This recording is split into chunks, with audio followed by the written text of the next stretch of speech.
This is Donna with More Than a Review, and I am so excited to be here with Jennifer. I searched her out when I learned about her background and her history, and she's just an amazing lady, and I just want you guys to get to meet her. So I'm going to have you start with just telling a little bit about yourself, because your background, like your dad's job and how it impacted you, just I think is fascinating, and how it's impacted your life today. Yeah, thank you, Donna. So yeah, I'm a writer and a speaker and a forensic specialist, and I grew up, people are like, where did you get the forensic part? And I always say, well, I was born into it. So I grew up in Michigan, and my father was a medical examiner for 3 counties, and the office was in our house. That's amazing. So I have a lot of interesting stories about growing up around the dead. And I really had a front seat experience to forensic science, working with and seeing my dad work with law enforcement, morticians, even the victims' families. Everything came home. My mom worked the office part of the business, and then as my sisters and I grew up, we did different little jobs, to help out. But it really gave me not only a knowledge of how criminal investigation, death investigation, how that happens, but more so because death was literally knocking on our door every couple days. It really instilled in me a very deep appreciation for life. And my family is very a very life-affirming family. And so, it just was sort of bred into us that, you don't know if you're going to have tomorrow. So what you have today, you need to be present. You need to be kind to people, generous. Don't burn bridges. Use the day each day to the fullest. Wow. So how did you go from that to now writing? Yes, a long journey. So again, growing up with this, I just thought it was, I didn't know it was strange or odd. And actually, as a teenager, I was kind of embarrassed about it, because it's kind of weird that, you have like body parts in your freezer, and like there's case files on your kitchen table. That's odd. And but so and you're kind of like coming into your own. So I was kind of embarrassed about it, and I really kind of just pushed it, like didn't talk about it. I didn't, and this was way before like NCIS and CSI that made it really cool. Now everybody wants to be a forensic examiner, but that was not happening when I grew up. Because I would literally say to people like, they'd say, what's your dad do? I'm like, oh, well, he's a medical examiner. And I'd get this blank look. I'm like, when people die and they need autopsies or investigating death, blank look. Because now everybody knows and they think it's cool. But so I always knew I wanted to be a writer. I knew when I was 8, and I was that kid who was like making up plays and like forcing her sisters and her friends to act in them. So I always knew, and I was always on that path of being a writer. But it took me actually a very long time to connect the two worlds. Because, when you start writing, and I didn't really start really seriously writing, and I started with screenplays until I was in my late 20s. And when you start to become a writer, then you start to think about, what is it I want to say? What do I know? What do I want to talk about? What stories do I want to tell? And as you're starting to brainstorm, I realized a lot of them had to do with sort of this world of mystery and thriller and crime and sort of that whole genre. And it was then that some of my friends were like, well, yeah, Jennifer, like that's how you grew up, of course, And anyways, I started to piece it all together. Wow. And actually went back to school for more training, because I realized that I knew a lot about this, and but there was so much more to know, because the field of forensic science is huge. So I went back to get more training so that I could add to my toolbox and really, sort of become an expert in understanding that world and speaking that world authentically. Wow, that's great. So, knowing that you wanted to be a writer for so long, has there been anything about the writing journey that you're like, that surprised you, or you're like, I didn't expect that? Yes. How long it takes. Of course, I had no idea how long it would take to get where I'm at. I think if somebody would have told me 17 years ago, it's going to take this long and you're going to go through all these struggles and these rejections and disappointments, I would have been like, you know what, I'll just keep teaching high school. Cool, that's fine. But I'm glad I didn't.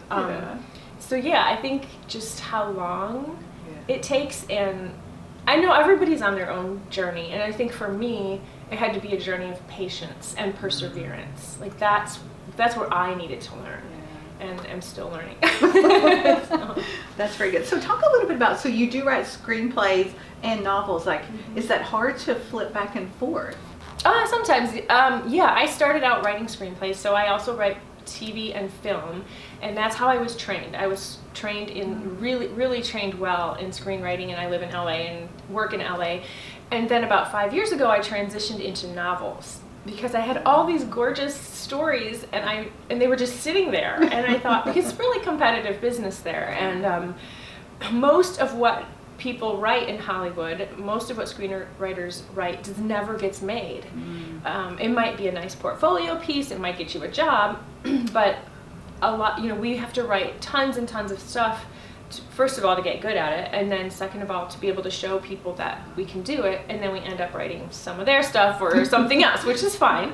And so in doing all this, I think it was the best story training ever, because I can write fast, I can write tight, and I know structure really well, I know character development. But transitioning into novels was a really interesting challenge, because now I can write long, and I have to take my time with things and describe things and really build the world. So it's exciting because you do the same amount of story work for a screenplay, but it doesn't get into the work. Most of it doesn't get into the work. So now I can take all that story world and really explore it in a novel. So I like both, I like both. And I wanted to ask you, so like the impact that you feel like your writing is having like on the world. Because you are bringing like very authentic, so have you heard like from your readers already? I have, and that's really encouraging, and it's been very positive, and but I don't think we really ever know the impact. That is so true. Yeah, but so I'm always, when I get those little nuggets, it's always so encouraging. So yeah. I would recommend that. You don't sometimes know. I just lost a pet, a 15-year, our dog, and it was a book that finally just helped me get out of that funk that you get in. Yeah. And, sometimes the authors never know that, Right. their writing is what just helped you kind of escape that, and Yeah.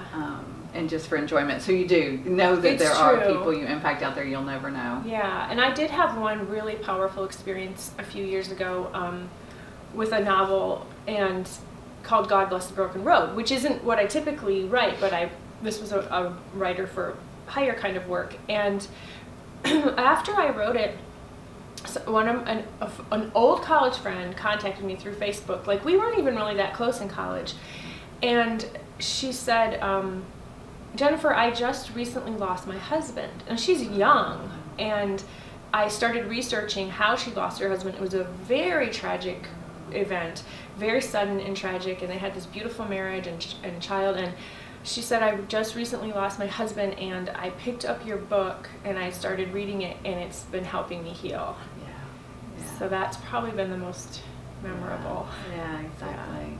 And thankfully she let you know. Because Yeah. there's other people that could have went through that same thing and you wouldn't know. Yeah. But yeah, that's so Yeah. good. So I was going to talk about, so you've created a female character. So tell us a little bit about her and what made you choose to have her be the female character. Because I'm assuming a coroner may be a male-dominated role. It is a male-dominated field, yes. And it's funny because we used to, this is going to sound really crazy, but as kids, we would go to the medical examiner in coroner conferences with my dad, because that's what we do. That's what all children do. And it was very male-dominated. But there were a few females, and there are. But I write female characters. I write strong female characters. And so this is Dr. Emily Hartford. And when we meet her, she's a 28-year-old surgical resident in Chicago. She has this wonderful life. She's just gotten engaged. Her career is budding, and she's about to, be this amazing surgeon. She's working super hard, and she is the daughter of a coroner, and she learns in the first part of the book, the first chapter, that her dad has just suffered a heart attack and she has to go back home. Oh. She hasn't been home in 13 years because they have a riff, which I won't spoil. So she basically gets called back into the world where she comes from, and the whole series is about her. It's a homecoming. She comes back and back to her roots and realizes that home is where the bodies are. So, I'm sure everyone says that. Exactly. So what would you add or take away from your writing life to make it better? Oh my goodness, that's a great question. What would I add or take away from my writing life to make it better?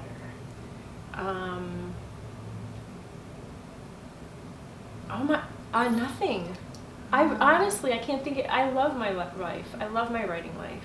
I suppose one could always use more contracts. That would be great.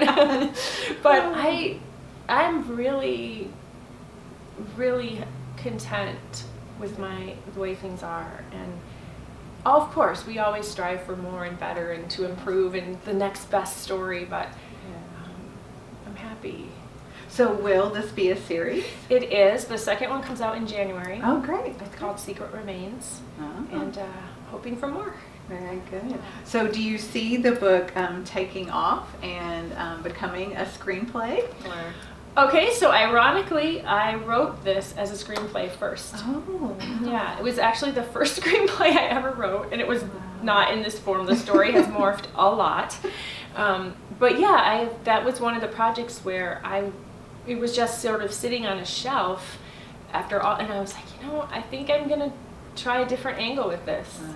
So Yeah. we've been pitching it in LA as a TV series, and we'll see what happens. Wow, that would be great. So if you could offer words of encouragement to aspiring authors out there, like what would you tell them? Yeah. Okay, words of encouragement. Because we've talked about it's tough. It is tough. It's very tough. A couple things, I guess. One is to just sort of, and this is something I have to really practice every day, but is being grateful. And I've literally being present and grateful, which is such a mantra now, but it really, there's so much truth to it. Yeah. And I really just have to sit down every morning and what are the things that I've been blessed with for that day or the day before, and really keep focused on that, because it is such, being a writer is such an up and down world of peaks and valleys and deserts and oceans. And, so being grateful to the people who have helped you. If you can latch onto a mentor, it's really helpful. That's good. And just persevering, Yeah. which, kind of that never give up, Yeah. which is, again, seems like such a trite mantra that we all say, but I think the key to that never giving up is finding that one or two people who can always remind you of that, because there are many days I want to give up. Yeah. And then someone will come into my life and say, no, remember, never give up. You don't know what's around the corner. Yeah. No, that is good to have those people. So we were talking about the second book, and my understanding is the second book you're also working with a cold case group. Yes. So tell us a little bit about that. Yeah, so I have partnered with the Cold Case Foundation to basically bring awareness to them, support them, contribute, and spread their education. I had been thinking for years I would wanted to partner with someone, because I think, we write about crime and victims and cold case and all this stuff, and that's great for entertainment, and there's reasons why we need that and read it and all that. We love it.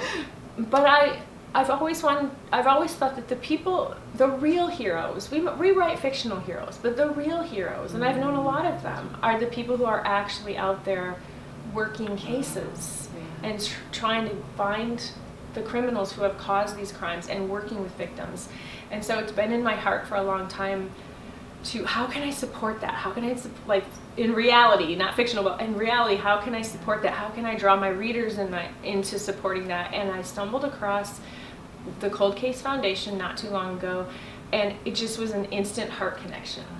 I read all about what they did, and literally I had this guttural, emotional connection to them, and I contacted them, and they welcomed me with open arms. And so, yeah, I'm going to be partnering with them in many, many ways. Great. And my next book, Secret Remains, I'm going to be doing sort of a soft launch of promoting them and partnering with them, and many cool things to come. Oh, very good. Yeah.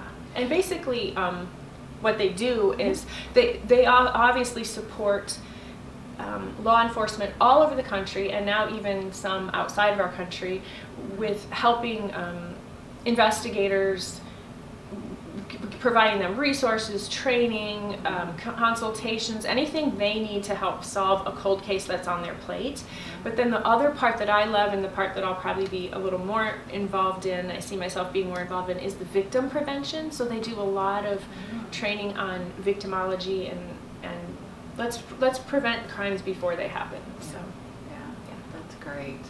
So what would you like to leave the listeners and the readers with? What would you like them to know? Oh my goodness. Such a wide field of questions. I think probably personally just what I've learned in being the daughter of a coroner and living that, and just to be present every day, to live well, live the golden rule, and just don't take this day and this life and your relationships for granted, because you may not have tomorrow. Thank you so much. Thank you, Donna. It has been such a pleasure to meet you. I knew when I saw your information on the website, I was like, I have to meet her. I have to meet her. Thank so you. I'm so glad that you agreed. I'm glad you reached out. Thank you, guys.